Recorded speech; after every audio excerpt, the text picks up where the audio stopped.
Hello Pisces and welcome to my channel GreenLion Goddess Tarot. This is your fortnightly reading for August the 16th through to the 31st, and we're moving from Leo season into Virgo season.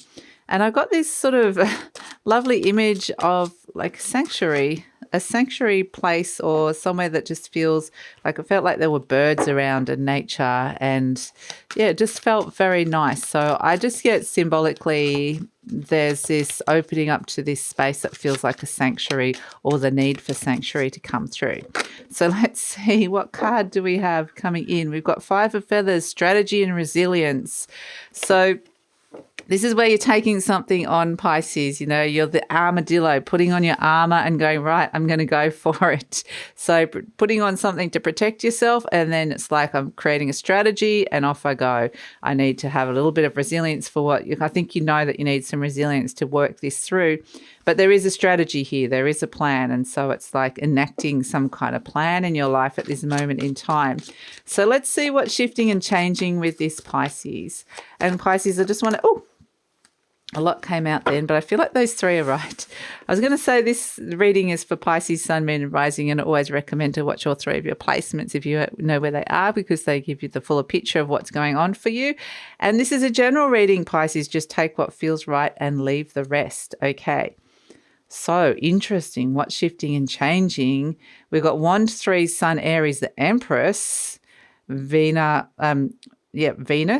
and High Priestess, Moon. Okay, so trust your intuition here, because I think the Empress and Venus is giving you the high. Okay, so your intuition is giving you a very clear message how to bring more of this abundance in and to shift a result. So to do something differently, and so that you're getting a positive result where perhaps you hadn't been getting those results before. So the Empress energy wants to bring in something that feels like it's pleasurable, or it's to do with love and money, but yeah, turning some kind of results around, which feels really positive, but trust that very high intuitive message coming through with the High Priestess. So this is why it's like it may not be the easiest thing. I feel like there's a little bit of restructuring or taking something on, but that's why you're kind of putting your armor on. But I feel like it's like it just feels right with that High Priestess energy. So that's a really nice energy. You're taking on potentially something big here with the Ten of Pentacles. It's something that felt very secure, something that felt like it was something pretty big and stable in your life, but it is crossed by the Six of Wands. Maybe it's like you haven't quite got the success or the recognition or whatever it is that you've been looking for so far. We've got the Empress. So this is where this is you taking it on and going, right. A little bit of soul weariness coming through here with this, but there has been this bigger energy that you've been dealing with. And yes, wow, there's an amazing connection coming in, new connection coming through. You're presenting as the Queen of Cups. Lots of big cycles are ending here, which is an important kind of backdrop to what's going on. Hopes and fears. Well, you don't want this to feel, you want this to feel good. And the Ace of Wands. Okay, so you're stepping into this new energy, which has this effect of rebalancing. So you're heeding the call of the judgment. There's a message from Spirit here that's heralding a new process or a new direction. There's a calling here. And so the judgment energy is saying, listen to this message. So yeah, wow. And so I feel like you're just like, yeah, okay, taking this on. So Ten of Pentacles is something pretty well established. It's something that you've possibly put a lot of time and effort and energy into. It can be longer. There's a longer term energy to this. So this can be around family as well, family ties, family roots, where you're living. It can be to do with, just say you've put a lot of time and effort, energy to get to where you've got to with something at this moment in time. But it's like you've put all that effort and time and energy into, but there's something that just has been elusive here with this Six of Wands. Maybe it's like, if it's to do with family or family roots, maybe there's something around you that they haven't seen or they're not seeing. So the Six of Wands is where you're being validated, you're receiving recognition or being seen for who you are. Truly, it's part of you shining. So it's the card of success and triumph and validation. So as much as you've put into this, there's something that you're kind of missing with being seen or validated with it. And so it does feel like it's kind of like, right, taking this on. So this is why I feel like you're the emperor, you're bossing up here. I like how it's like the Sun Aries energy with the wand 3. This emperor is just going, yeah, I want to shift and change these results around. And so it's a very, very strong energy. It's very assertive. It's very much, taking action. And if this could be to do with somebody who's very powerful as well, the emperor. Maybe it's to do with like somebody, the emperor can be father energy. It can be boss energy. It doesn't have to be male.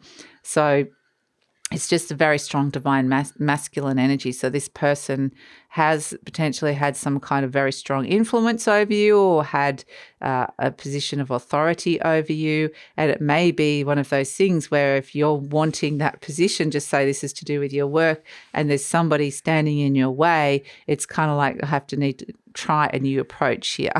So I feel like you're connecting in with your inner power. At the base, you've got the 9 of Wands, and this is the wounded warrior. It's very much giving this judgment energy, the side eye going, I hear the message, but are you sure? Because there's at the base, there's a sense of you've been through a lot here. This is the deep down energy, and there's could be a soul weariness or a fatigue, or just tired, like physically tired as well, tired of the battles, tired of the struggle, tired of putting all that work in and not getting exactly what you're wanting back from it, or getting the validation or the recognition or the rewards in some way. And so, you're tired of it.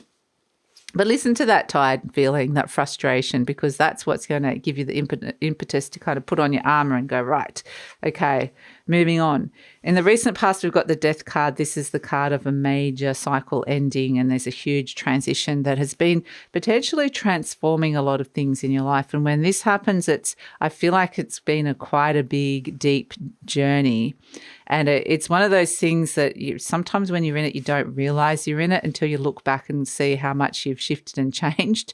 Or you go back, look back a certain period of time, like 3 months, 6 months, a year, 10 years, however many years you want to go back.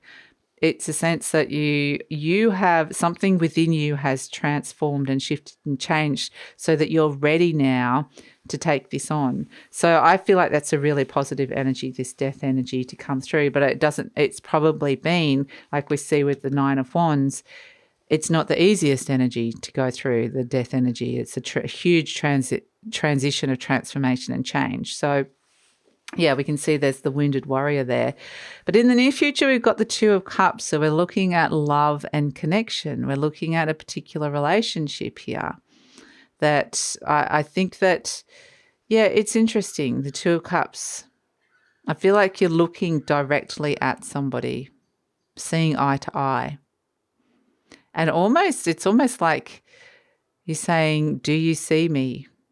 You're kind of, almost challenging the person to see you, which is interesting. So I do feel like, the 2 of Cups is the card of love, like I said, love and connection that comes through. But yes, something is being mirrored back to you in relationships that is reflecting. And again, with this moon energy, there's this very reflective energy.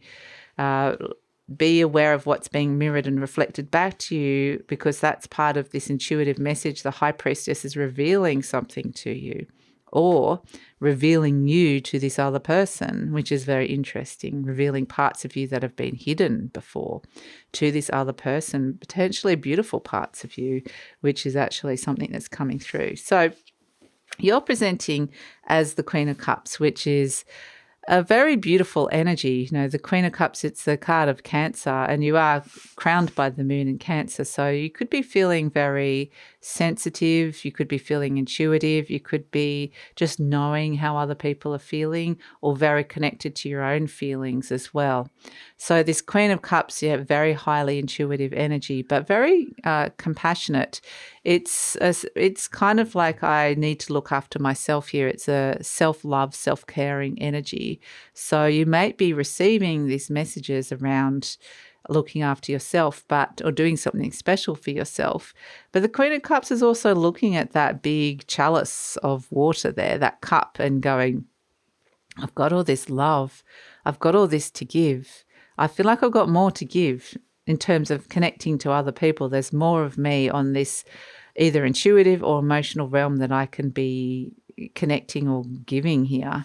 So interestingly, we have the World card as the energy surrounding you. So I feel like your external environment, you may be very sensitive to at this moment in time. Very, very tuned into that. There's big endings, big things that are big cycles that are finishing up here with this World card, whether they're like energetic cycles or actually physical cycles in your life. There's a lot of things that are coming to an end here, a completion. And, the World card does want to liberate you and says something is over now. You've put as much time and effort, energy into something, and it's time to move into the new. So you're receiving something new, but what's being reflected back to you in terms of this relationship is potentially saying, what new things do you want to bring in relationship to love and a connection? It might be in relationship to a particular connection as well. So we have as hopes and fears the Four of Cups. This is where there's something on offer and it's being rejected or not being, not really being seen or valued. And I feel like this is, this Queen of Cups is saying, I've got this beautiful thing to offer, but I don't want to give it to somebody if they're not going to value it or appreciate it. So, interesting. But here you are, the Ace of Wands, like boom, the Emperor's like, well, I'm initiating this change. I'm initiating this spark. I'm initiating this beginning, but I'm just going to give it a little bit, baby steps at first. I'm giving crumbs at first. It's going to be enough to balance something out for the moment. I'm not going to give everything because of the fact that it's just kind of got to, it's got to play out at the right pace. So this is where you're investing some time, effort, energy, money into something new that's coming through here for you. But I feel like, I keep getting baby steps here for you, Pisces. So it feels really positive activating this new thing. It feels like it's balancing. It's the first steps towards rebalancing a relationship or how you feel like you're being seen within relationships. But it feels really positive. And we have here the Judgment card. So this is the thing that's been calling you, that Spirit is calling you in parts of you down into the human realm and calling you into existence is what I want to say, calling parts of you from those higher realms or even other consciousnesses into this human realm to be seen, to be validated, bigger parts of you in this world. So the Judgment energy is heralding the fact that it's a heralding message that's saying it's like a rebirth energy that you're stepping into. There's something very new, an open space that you're stepping into here when it comes to, the passion or the motivation and the drive or something new that's coming through with love and relationships. And it doesn't have to be love. It can be any kind of relationships. But it's kind of saying there's messages that there's, a rebirth or even second chances that are coming through with energies that are coming in. So, and there's anticipation that there's something new that you're stepping into here that feels like more of an expanded space. So let's pull an affirmation card for you, Pisces. We've got... I trust my inner wisdom. Yes, because you've got the High Priestess coming in. You've got this inner wisdom coming through. As I go about my daily affairs, I listen to my own guidance. My intuition is always on my side. Yes. So that would put you as the Empress, okay? Because this is your intuition, the High Priestess on your side. The Empress would suggest it's a very fertile time for you to be making these changes to bring in these positive results. It says... my intuition is always on my side. I trust it to be there at all times. I am safe. So, and with the Empress and the Queen of Cups, there's this abundance of these either intuitive energy or love inside of you that is kind of wanting to connect further. So interesting. So let's pull a charm for you, Pisces, and see what's coming in. So I think it's a very beautiful reading, actually. We've got, beautiful, the little angel, absolutely. Little angel. And it's kind of like baby steps, baby steps. It's like the baby angel, and you're getting the judgment, the angel from the judgment giving you the message, but saying baby steps, baby steps, baby steps. These are little messages from the divine. And this could be to do with some of you, if you're wanting to get pregnant, this could be messages around that. It's the birth of something that's coming through that feels very divinely guided, whether metaphorically or literally, something within a relationship that's coming in. And yeah, it's like the angel's like, you're my little baby, you're my baby angel, and I'm guiding you here. If that makes any sense. But it's baby steps, baby steps, baby steps, and listening to those messages from the divine. And the angels may be talking to you, or your guides may be talking to you. So, they often talk in maybe feathers, might be something that's coming through actually. I just got then that just pay attention to feathers. They may talk to you through that, but you'll have your own little way that you might get your messages from your angels. So that's it, Pisces. I'm going to take it over to the extended reading now, where we're going to look at where this is all going. You know, there's this sense of something starting, something new, and taking those, like we said, those baby steps. So where is it all going? How is this shifting and changing the dynamic of relationships within your life, or a particular relationship? And yeah, where is what else is being revealed to you by the High Priestess, the secret keeper? So there's something that, let's look further into the future or the future beyond and see where this is all going. And we'll also ask about any clarifiers or any other intuitive messages that you need to hear, as well as just the best way to manage this energy or make the most of this energy or get the most out of the energy, because it is so highly intuitive. I feel like a lot of it is just trusting your intuition, but we'll ask about the best way to let this energy flow through you and to get those messages happening, and how to kind of step into this Ace of Wands, this new energy, and get the optimum results. So that's all in the extended reading. Love it if you come over. The link is in the description box below, and I usually pin the link to the comments as well. And if this is where we're leaving each other, Pisces, please like, subscribe, share, leave a comment, and look forward to seeing you next time.